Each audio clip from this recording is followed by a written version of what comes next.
Hello friends, రేపటి promo episode ఇప్పుడు ఈ వీడియోలో చూడండి. ఇక రాకేష్ ఏమో పని మనిషి అన్న మాటలను గుర్తు తెచ్చుకొని బాగా ఆలోచిస్తూ ఉండిపోతాడు. ఆ పని మనిషి చూసినట్టే అను ఆర్యలను నేను కూడా చూశాను. ఒకవేళ ఇది నా భ్రమ అనుకోవాలా, లేకపోతే వాళ్ళు ఇంకా జీవించి ఉన్నారా? పని మనిషి ఏమో అను ఆర్య మేడం వాళ్ళు ఇంటికి వచ్చారు అంటున్నారు. ఇప్పుడు నేను ఎలా తెలుసుకోవాలి? ఐడియా వచ్చింది.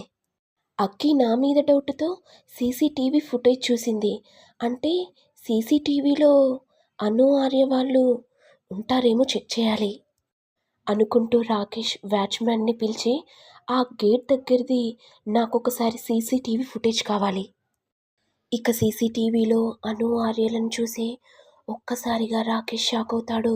అంటే పని మనిషి చెప్పిందంతా నిజమే అన్నమాట. నేను చూసింది కూడా భ్రమ కాదు, నిజమే. అంటే ఆ జెండేకి తెలిసి కూడా ఈ విషయాన్ని దాస్తున్నాడన్నమాట. అక్కి అభయ్‌కి సర్ప్రైజ్ ఇద్దాము అంటున్నాడంటే, అంటే తల్లిదండ్రులనే సర్ప్రైజ్‌గా ఇద్దామనుకుంటున్నాడా?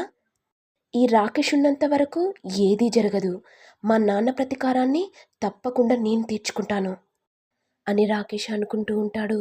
మరి నెక్స్ట్ ఎపిసోడ్‌లో ఏం జరుగుతుంది? మరి రాకేష్ అను, ఆర్యలే గౌరీశంకర్‌గా పుట్టారని తెలుసుకుంటాడా లేదా అనేది చూడాలి. ఇక ఇంతటితో రానున్న ప్రోమో ఎపిసోడ్ ఎండ్ అవుతుంది. మరి మీకు వీడియో కనుక నచ్చినట్లయితే లైక్ చేయండి, షేర్ చేయండి, సబ్స్క్రైబ్ చేయండి. Thank you all.